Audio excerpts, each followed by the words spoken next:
Hi, everybody. It's Miss Mitchell here today on this terrific Thursday. I hope you guys are doing well. If you noticed yesterday, I was here with Oliver. Today, I'm here with the fat one. Literally, his name is Fat Cat. He's there just licking himself, giving himself a bath, making sure he's clean, looking sharp. And then Oliver and Pokey are cuddling over there. Prudence is over in the window over there. So, surrounded by cats today. Hopefully, Fat Cat will be as good of a listener as Oliver was yesterday. All right, we're here today with our final case of this Encyclopedia Brown book, and we have the case of the stomach puncher. I hope your detective brains are ready to go. It was very unusual for Herb Stein to walk into the Brown Detective Agency. Herb was Idaville's junior bicycle champion. Usually he came riding up at top speed. He was the only boy in town who wore out the seat of his pants before his sneakers. "Who grounded you?" asked Encyclopedia. "Biff Logan," answered the walking Herb. He rolled 25 cents onto the gasoline can. "Biff stole my bicycle." Encyclopedia gave the money some thought. Herb was one of his best pals. "Go on, take it," urged Herb. "You'll earn it." "Is this case dangerous?" "Only around the belt line," said Herb. You've heard of Biff Logan. If he doesn't like you, he smacks you in the belly. Pow. "Biff won't exactly kiss me if I accuse him of stealing your bike," observed the boy detective. He pictured Biff Logan in action. Suddenly, 25 cents wasn't nearly enough to charge Herb. "Last week, Biff tangled with 3 of Bugs Meany's tigers," said Herb. "He smacked them each in the stomach. Biff, bam, suck. They couldn't eat for a day and a half." "I'd better not tell Sally about this case," mused Encyclopedia. "She might try to mix with Biff. He's too old and too big for her. We'll have to outsmart him." "If you don't," warned Herb, "he'll smack you in the belly. Pow." "I heard you the first time," said Encyclopedia. "Give me the facts." "Yesterday, my bike was stolen from in front of my house," said Herb. "Nancy Eltzweiler, who lives down the block, thinks she saw Biff riding it. I went to Biff's house. He was busy in the backyard covering something with a big canvas. You felt it was unwise to accuse him then and there?" Herb rubbed his belly and nodded. Encyclopedia poked around in the rear of the garage. He found a strip of sheet metal on a shelf. He lowered his pants. With a rope from his kite, he tied the sheet metal around his waist. Then he pulled up his pants to cover the armor. "You look like an overstuffed can of beans," said Herb. "I don't care if I look like I ate a sofa so long as Biff Logan calls me fatso," said Encyclopedia. "I'm counting on the fact that he never saw me before, fat or slim." Because of the sheet metal middle, Encyclopedia wobbled rather than walked. He couldn't bend at the waist. He had to bend his knees in order to pick up a baseball and bat. "We'll need these," he said. "We can get into Biff's backyard if we pretend to chase a baseball." Herb pedaled Encyclopedia's bike while the punch-proof sloth sat in the crossbar. Biff's house was in the old run-down part of town beside an empty lot. The two friends got off the bike and began hitting the ball in the empty lot. 4 times Herb hit the ball into Biff's backyard. 4 times Biff stormed out of the house. He threw the ball back with an angry warning. "He's the toughest 16-year-old kid in Idaville," said Herb gloomily. "Why did he pick my bike to steal?" "Keep a good grip on the bat," Encyclopedia ordered. "We're moving in." Encyclopedia took aim and threw the ball at the lump of canvas behind Biff's house. Then the two boys hurried through Biff's backyard jungle of old tires, bed springs, screens, and cement blocks. Encyclopedia picked up the ball. He was lifting one corner of the canvas when Biff charged out. "Get away from there, blimp!" shouted Biff. shaking his fist in Encyclopedia's face. You know what I'm going to give you two smart guys? Asked Biff. The same thing I give all snoopers, a punch in the eye. A punch in the eye? Stammered Herb.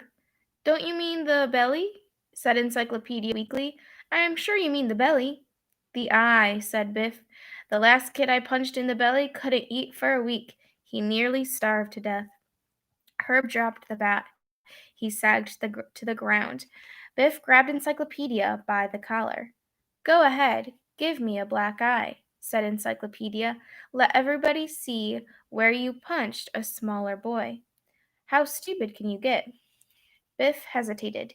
You got something there, he said. The old way was better. No mark, so no proof. Don't spare me, said Encyclopedia, with a noble lift of his chin.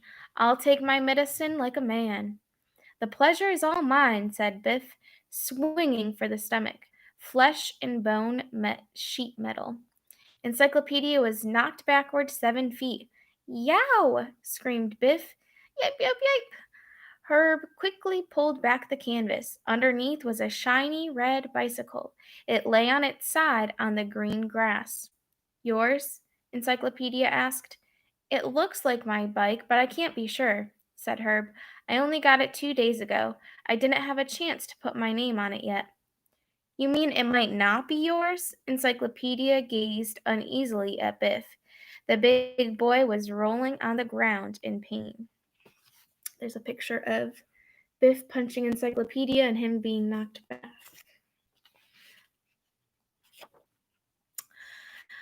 What do you eat, Blimp? Nails? Groaned Biff, shaking his hurt hand. You stole this bike yesterday. Confess, said Encyclopedia. You're crazy, grunted Biff. It's been here under the canvas ever since I bought it 2 months ago. Maybe it's all a terrible mistake, whispered Herb. Biff still has a good left hand. Let's get out of here while we can still walk. We're pedaling out, both of us, said Encyclopedia. There's been no mistake. Biff stole your bike all right. Hmm. How did Encyclopedia know? Any ideas on the solution? He said, it's been here under the canvas ever since I bought it 2 months ago.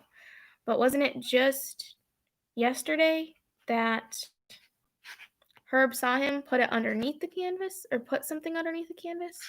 I thought I remember reading that part. Any guesses? Feel free to put them in the comments. I'm going back to that one part to try to figure it out too.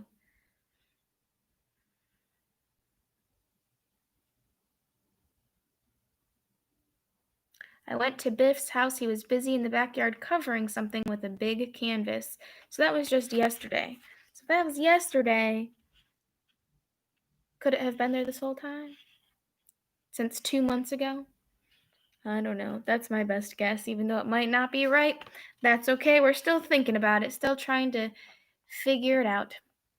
Here's our solution. Biff said that the bike had been lying under the canvas since I bought it 2 months ago. Yet, when Encyclopedia removed the canvas, the bike lay on grass that was green. I was close, but the grass underneath was green. Had the canvas been covering the bike and the ground for 2 months, the grass would have died. Dead grass is brown and not green. The green live grass proved the canvas had just been put over the ground and the bike. So there we go. That is our solution, and that was the last case in this second book of Encyclopedia Brown. All right, I think we will read one more book before we call it summer vacation, so to say. So I have a choice here of two more books for the next and final one for us to read. We have Goosebumps, Choose Your Own Adventure. It's The Case of the Secret, or not The Case of, that's Encyclopedia. This one is called Secret Agent Grandma. Interesting, and there's a little like grandma breaking out of a alien costume. Or we have our Choose Your Own Adventure, Journey Under the Sea. So they both choose their own adventures. One's Goosebumps, Secret Agent Grandma, and the other one is Journey Under the Sea, with lots of different endings on this one. If you remember, these are the ones where you can map out all the different endings.